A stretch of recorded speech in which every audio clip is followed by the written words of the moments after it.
आपको भी समाज का नाम सुन के थोड़ा कन्फ्यूज़न होता है? क्या आप भी जब समाज के क्वेश्चंस को करने जाते हो, तो आपको भी थोड़ा-मोड़ा कन्फ्यूज़न होता है और आप आंसर सही नहीं दे पाते हो?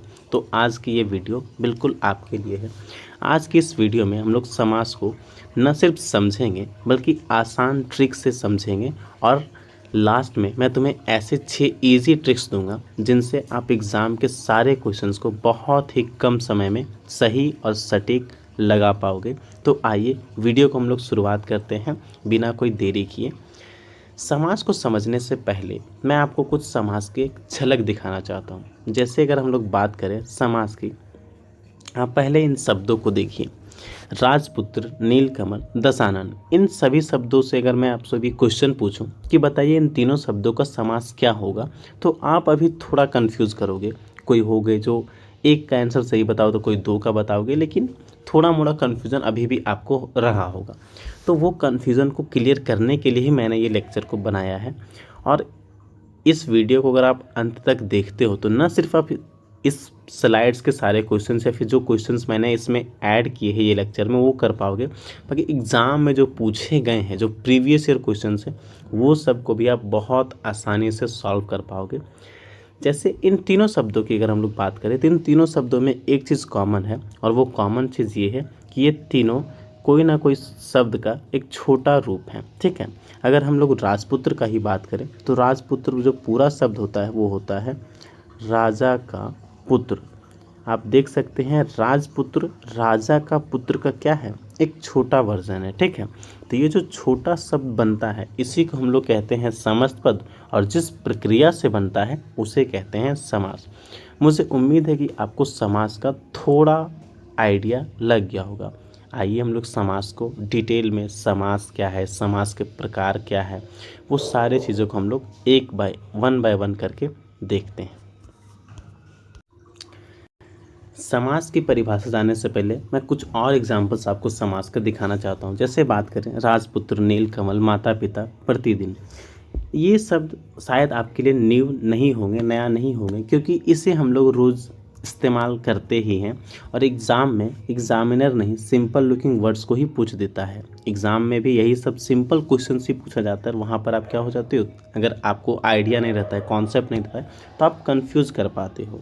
और यहीं पर जो होता है स्टूडेंट्स फंस जाते हैं, और एग्ज़ामिनर जो एग्ज़ामिनर का बेसिक आइडिया ये होता है कि हम क्वेश्चन ही ऐसा सेट करें जिसमें स्टूडेंट्स कंफ्यूज करें और वो गलत जवाब दे दें। अगर हम लोग समाज की बेसिक कॉन्सेप्ट की बात करें तो समाज का जो अर्थ होता है, समाज का अर्थ होता है संक्षिप्तीकरण। संक्षिप्तीकरण का मतलब होता है कोई भी चीज़ को छोटा करना। अगर समाज की परिभाषा की बात करें तो आप देख सकते हैं दो या दो से अधिक शब्दों के मेल से बने संक्षिप्त शब्द को समस्त पद कहते हैं, और इस प्रक्रिया को समास कहते हैं।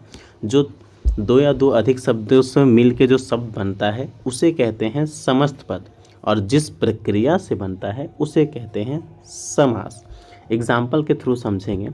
राजा का पुत्र, राजपुत्र, तो ये जो राजपुत्र बना ये है हमारा समस्त पद, और जो प्रक्रिया, जिस प्रक्रिया से ये बना है उसे कहते हैं हम लोग समास। ठीक है, अगर हम लोग आगे बात करें, जैसे राजा का पुत्र, ये क्या हुआ, विग्रह। विग्रह का मतलब होता है अलग करना, समस्त पद को अलग करना, समस्त पद को तोड़ना, उसी को हम लोग कहते हैं विग्रह। और समास पहचानने के लिए आपको विग्रह करना सीखना पड़ेगा, ये बहुत ज़रूरी होता है कोई भी क्वेश्चंस को करने के लिए।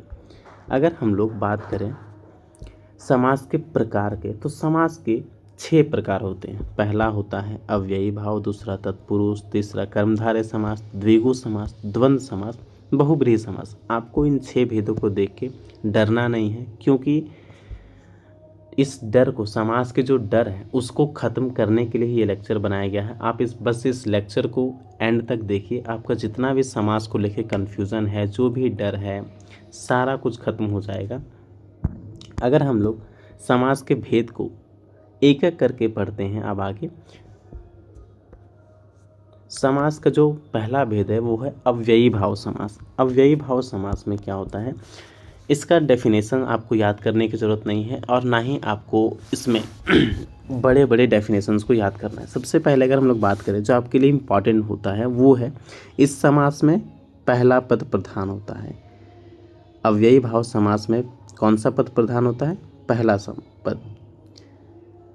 और इसका पूरा समस्त पद क्या होता है? क्रिया विशेषण का कार्य करता है और इसमें अक्सर उपसर्ग का प्रयोग होता है। सबसे मेन आपको लिए यही है। अगर हम लोग एग्जाम्पल की बात करें तो है आजीवन। आजीवन का अर्थ होता है जीवन पर्यंत या प्रतिदिन, प्रत्येक दिन। यदि एक ही शब्द की पुनरावृत्ति हो, पुनरावृत्ति का मतलब होता है रिपीट हो, तो वहाँ भी क्या होता है? अव्ययी भाव समास होता है। जैसे एग्जाम्पल से हम लोग समझें, घर घर, यहाँ पे आप देख सकते हैं एक ही शब्द रिपीट हो रहा है, तो ये कौन सा हो जाएगा? अव्ययी भाव समास। अगर आपको अव्ययी भाव समास को याद रखना है तो आपको बेसिकली 3 उपसर्ग याद रखने हैं। पहला है यथा, दूसरा है अ, तीसरा जो है वो है प्रति। एग्जाम्पल के थ्रू समझते हैं। यथा शक्ति, इसमें देख सकते हैं शब्द क्या है? शक्ति, और यथा एक उपसर्ग जैसा काम करते हैं। इसमें बेसिकली 3 उपसर्ग ही काम करते हैं। पहला होता है यथा, दूसरा है अ, और तीसरा है प्रति। इन 3 उपसर्गों से ही अधिकतर क्वेश्चन एग्जाम में पूछे जाते हैं अव्ययी भाव समास को लेकर। अव्ययी भाव समास के बाद जो दूसरा समास हमें है वो होता है तत्पुरुष समास। अब तत्पुरुष समास आपको दिखने में बहुत बड़ा लग रहा होगा कि तत्पुरुष समास बहुत हार्ड है, लेकिन ये तत्पुरुष समास जरा सा भी हार्ड नहीं है। आपको बस एक चीज़ इसमें याद रखना है कि जो इसमें जो समस्त पद होता है उसके बीच में कारक के चिन्हों का प्रयोग होता है। अब कारक के चिन्ह आपने पढ़े हुए कि जैसे कि कर्ता ने कर्म को करण से संप्रदान के लिए, अपादान से, संबंध काके की रारेरी अधिकरण में पर संबोधन हेयर है। इसमें आपको संबोधन और कर्ता को छोड़ना है। इसमें आपको संबोधन और कर्ता जो है वो आपको छोड़ना है। बाकी जो होता है वो आपको ध्यान में रखना है, जैसे कि कर्म तत्पुरुष, करण तत्पुरुष, संप्रदान तत्पुरुष, आपादान तत्पुरुष, संबंध तत्पुरुष, अधिकरण तत्पुरुष। जो विभक्ति चिन्ह बीच में आ गई उसी के अनुसार से तत्पुरुष बनाया। जैसे कि अगर को आ गया तो क्या हो जाएगा? कर्म तत्पुरुष। अगर आ गया से के द्वारा तो वो हो जाएगा करण तत्पुरुष, के लिए संप्रदान। इसी प्रकार से अलग अलग विभक्ति के अनुसार अलग अलग इसके भेद बताए गए हैं तत्पुरुष समास के। तत्पुरुष समास में सबसे इम्पॉर्टेंट जो आपको याद रखना है कि इसका जो होता है दूसरा पद प्रधान होता है और इसके बीच में कारक चिन्हों का प्रयोग होता है। अभी मैंने आपको अव्ययी भाव समास बताया, अभी बताइए आप उसमें कि अव्ययी भाव समास में कौन सा पद प्रधान होता है, तो आपका उत्तर क्या होगा? उसमें पहला पद प्रधान होता है। और तत्पुरुष समास में दूसरा पद प्रधान होता है। इसमें कारक के चिन्ह छिपे रहते हैं।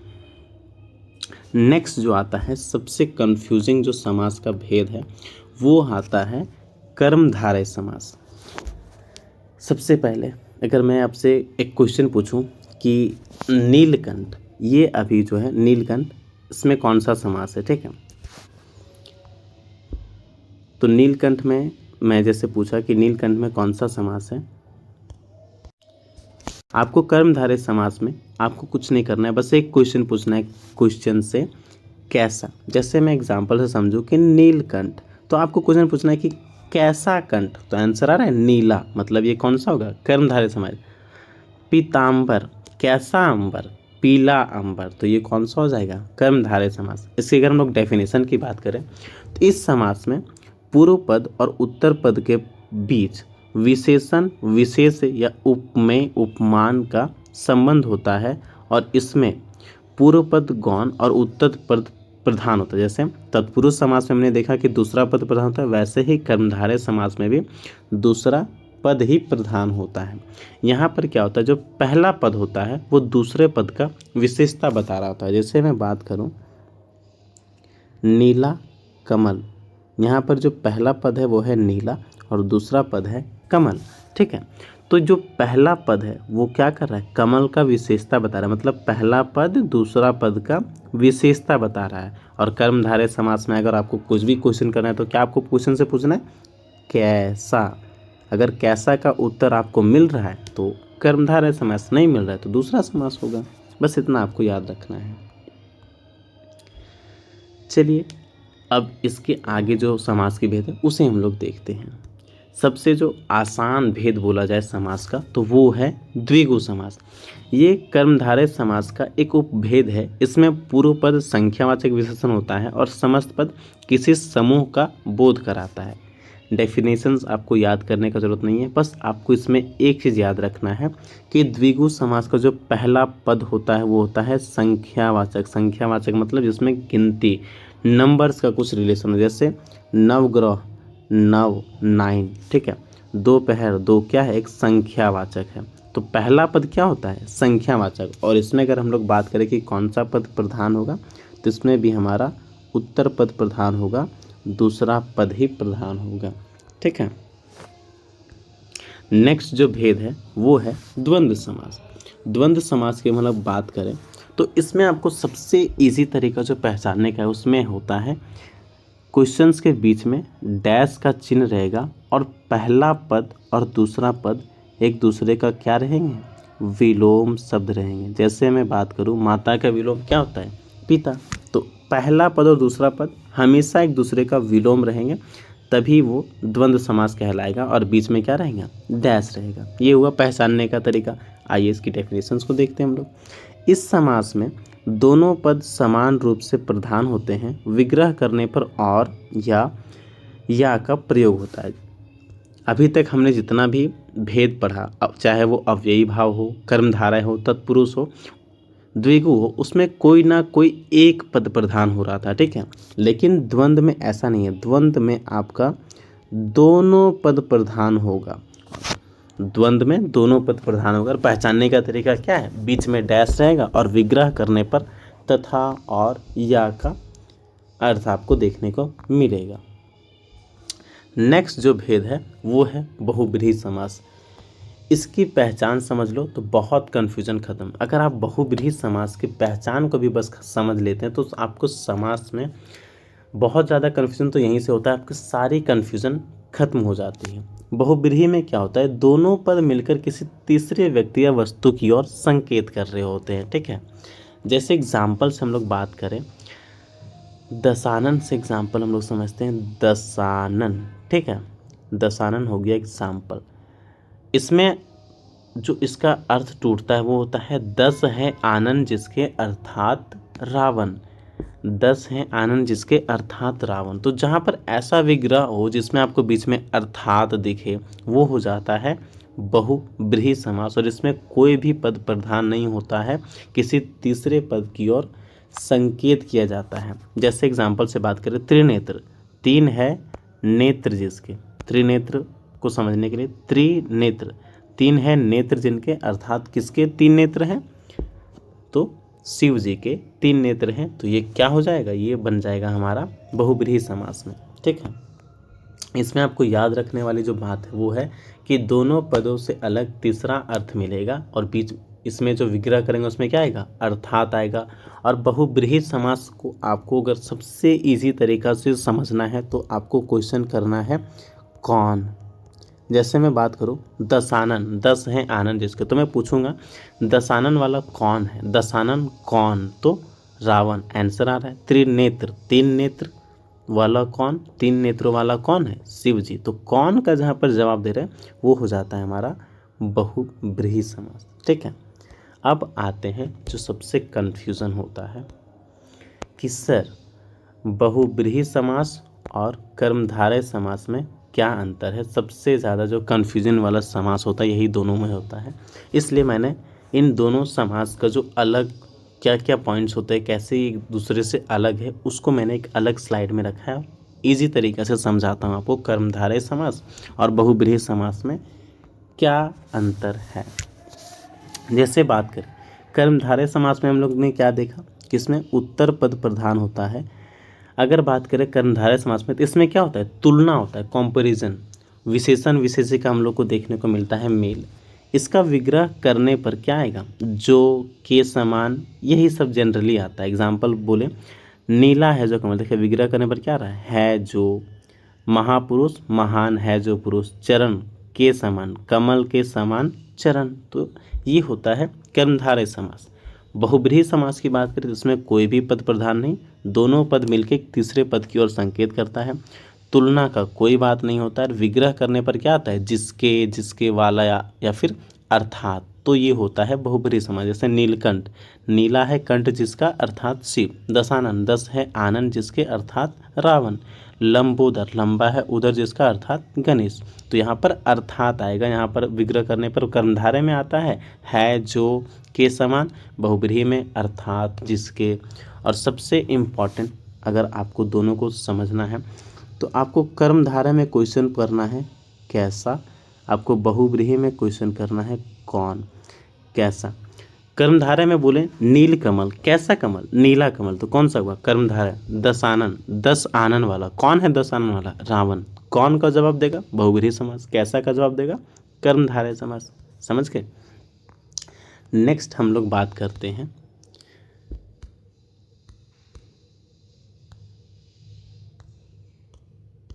जो मैंने पिछले स्लाइड में बताया कि कर्मधारय में क्या करना है, आपको कैसा पूछना है। क्वेश्चन क्या करना है, कैसा। नील कमल, कैसा कमल, नीला कमल, ठीक है। अब आते हैं सबसे इम्पॉर्टेंट सेक्शन, हमारा वीडियो का सबसे इम्पॉर्टेंट सेक्शन पे, कि सर समास को पहचानने का शॉर्ट ट्रिक क्या है, शॉर्ट ट्रिक बताइए। जैसे तो हम लोग एक एक समास का शॉर्ट ट्रिक देखने वाले। जैसे सबसे पहला आता है हमारा अव्ययी भाव समास। इसमें क्या लिखा है मैंने, पहला पद अव्ययी प्रधान होगा। अव्ययी प्रधान, इसमें पहला पद क्या होगा, अव्ययी होगा, और इसमें उपसर्ग लगा रहेगा। उपसर्ग जनरली क्या क्या रहेंगे, तो यथा, प्रतिदिन, यथा रहेंगे उपसर्ग, आ रहेगा, या फिर प्रति करके रहेगा। ये तीनों अगर उपसर्ग रहेंगे तो जनरली वो होगा अव्ययी भाव समास में। जैसे एग्जाम्पल की बात करें, यथाशक्ति, शक्ति के अनुसार, ठीक है। तो इसमें देख रहे हैं यथा का प्रयोग किया गया। दूसरा समास की बात करें तत्पुरुष, तो तत्पुरुष में मैंने क्या बताया था कि विग्रह करने पर बीच में कारक का कोई ना कोई चिन्ह आएगा। जैसे राजपुत्र, तो राजा का पुत्र, देख रहे हैं आपका विग्रह करने पर क्या आ गया, का आ गया। और का क्या होता है, संबंध कारक का विभक्ति चिन्ह है, तो कारक का कोई ना कोई विभक्ति चिन्ह आएगा ही आएगा तत्पुरुष समास में। नेक्स्ट भेद की बात करें तो वो है कर्मधारय समास। कर्मधारय में आपको कुछ नहीं करना है, पहचानने के लिए आपको क्या करना है, क्वेश्चन पूछना है कैसा। नील कमल, कैसा कमल, नीला कमल। द्विगु की बात करें तो इसमें बताया था मैंने, पहला पद संख्यावाचक होगा। दोपहर, पंचवटी, ये सब क्या है, संख्यावाचक है पहला पद, तो क्या हो जाएगा, द्विगु समास। बात करें द्वंद्व समास, तो बीच में क्या रहेगा, और रहेगा, बीच में डैश रहेगा, और दोनों पद एक दूसरे का क्या रहेंगे, विलोम रहेंगे। ये होता है हमारा द्वंद्व समास को पहचानने का तरीका। नेक्स्ट बात करते हैं बहुब्रीहि, तो दोनों से अलग एक तीसरा अर्थ आएगा। जैसे नीलकंठ की बात करें तो क्या होगा, नीला कंठ वाला। मैंने क्वेश्चन पर क्या बताया था कि बहुब्रीहि में आपको क्वेश्चन क्या करना है, कौन, नीला कंठ वाला कौन है, शिव जी। तो ये हो जाएगा बहुब्रीहि समास। चलिए तो शॉर्ट ट्रिक को कंपाइल करते हैं हम लोग। अव्ययी भाव में अव्यय रहेगा, कारक का कोई चिन्ह रहेगा, तत्पुरुष समास। क्वेश्चन में अगर कैसा का जवाब है, कर्मधारय समास। गिनती है पहला पद तो क्या हो जाएगा, द्विगु समास। और आएगा द्वंद्व समास, और तीसरा किसी पद होगा या फिर अर्थात रहेगा तो वो हो जाएगा हमारा कौन सा, बहुब्रीहि समास। ठीक है। चलिए सबसे ज़रूरी एग्जाम ट्रैप, मतलब जहाँ पे आप फंसते हो, कैसे, नीलकमल, अगर हम लोग इसको सिर्फ तोड़े नीला कमल तो ये क्या हो जाएगा, कर्मधारय समास। कैसा कमल, नीला कमल, तो कर्मधारय समास। नीलकंठ, नीला कंठ वाला, कौन है नीला कंठ वाला, शिव जी, तो क्या हो जाएंगे, बहुब्रीहि समास। अगर कैसा और कौन वाला का फर्क समझ लो तो ये हम लोग को कर्मधारय और बहुब्रीहि में कोई डिफरेंस ज़्यादा देखने को नहीं मिलेगा। कैसा का जवाब आ रहा है, कर्मधारय समास। कौन और किसका जवाब आ रहा है तो क्या हो जाएगा, बहुब्रीहि समास। चलिए कुछ क्वेश्चंस की प्रैक्टिस करते हैं। अगर आप समास को समझें तो आप तुरंत तुरंत आंसर दीजिए। अगर मैं बात करूं कि यथाशक्ति में कौन सा समास है, आप कमेंट कीजिए कि यथाशक्ति में कौन सा समास है। देखिए मैंने क्या बताया था कि आपको उपसर्ग देखना है। अगर यथा, आ और प्रति ऐसा कोई उपसर्ग आपको देखने को मिले तो वो कौन सा हो जाएगा समास, अव्ययी भाव समास। तो इसमें क्या हो जाएगा आंसर हमारा, अव्ययी भाव समास। नेक्स्ट क्वेश्चन की बात करें कि राजपुत्र में कौन सा समास है। सोचो, राजपुत्र में कौन सा समास है। मैंने क्या बताया था कि आपको समास विग्रह करना है। राजपुत्र का क्या होता है, राजा का पुत्र। जैसे ही आपने का देखा, आपको क्या याद आया कि का तो कारक का कोई ना कोई विभक्ति चिन्ह है, और जहाँ पर कारक का विभक्ति चिन्ह होता है वो कौन सा समास होगा, तत्पुरुष समास। तो इसका आंसर क्या होगा, तत्पुरुष समास। नेक्स्ट हम लोग बात करते हैं नील कमल में कौन सा समास है। देखो, नील कमल में कौन सा समास है। मैंने क्या बोला था कि क्वेश्चन कीजिए, कैसा नील कमल, नीला कमल, कैसा कमल, नीला कमल। कैसा का जवाब आ रहा है तो कौन सा हो जाएगा, कर्मधारय समास। माता पिता में कौन सा समास है। मैंने क्या बताया था कि बीच में अगर डैश रहे और दोनों पद एक दूसरे का विलोम रहे तो वो कौन सा समास होता है, द्वंद्व समास। तो हो जाएगा ये इसका आंसर, द्वंद्व समास। नेक्स्ट बात करते हैं दशानन में कौन सा समास है। दशानन में कौन सा समास है, दस हैं आनंद जिसके अर्थात रावण। कोई भी समास का आपको क्वेश्चन करना है, सबसे पहले आपको उसको विग्रह करना है। विग्रह करते ही आपके सामने आंसर आ जाएगा। ठीक है, गंगा जल का सही विग्रह क्या है, बताइए। गंगा जल का सही विग्रह हम लोग बात करें तो क्या होगा, गंगा जल का सही विग्रह, गंगा का जल। ठीक है,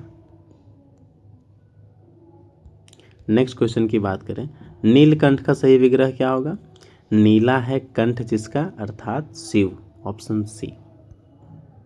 सुख दुख का सही विग्रह क्या होगा, सुख दुख, बीच में डैश भी है और एक दूसरे का विलोम, तो सुख और दुख।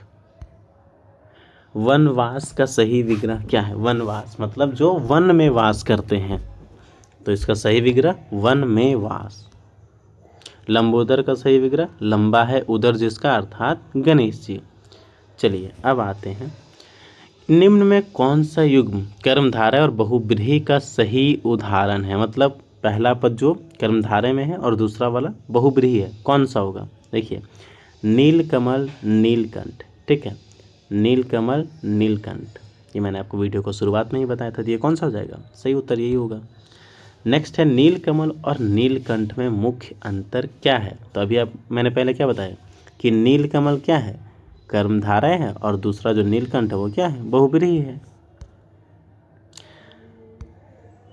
जिस समास में विग्रह में और आता है और सामान्यता, वो कौन सा होता है, बताइए। जिस समास के विग्रह में और आता है वो कौन सा समास होगा, द्वंद्व समास।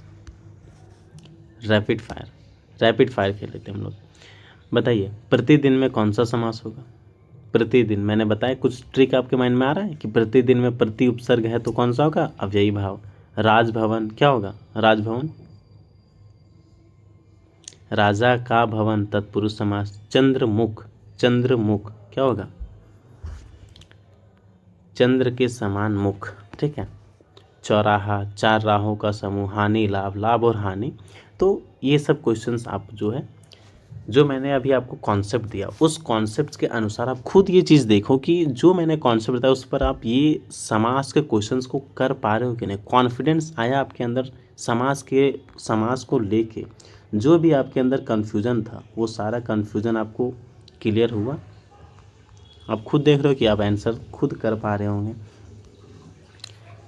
तो समास की जो लेक्चर है यहीं पर ख़त्म होती है। इसमें मैंने आपको समास का कॉन्सेप्ट बताया, समास के भेद बताया, उसको पहचानने का इजी तरीका बताया, हर समास के लिए कैसे पहचानेंगे, क्या हमारा ट्रिक्स रहेगा, वो सारी चीज़ों को बताया। अगर आपको ये लेक्चर हेल्पफुल लगी होगी, आपका थोड़ा भी समास को लेकर कन्फ्यूज़न क्लियर हुआ, तो आप वीडियो को लाइक करें और SR स्टडी चैनल को सब्सक्राइब करें और अपने दोस्तों तक भी इस वीडियो तक पहुँचाएँ। थैंक यू, धन्यवाद।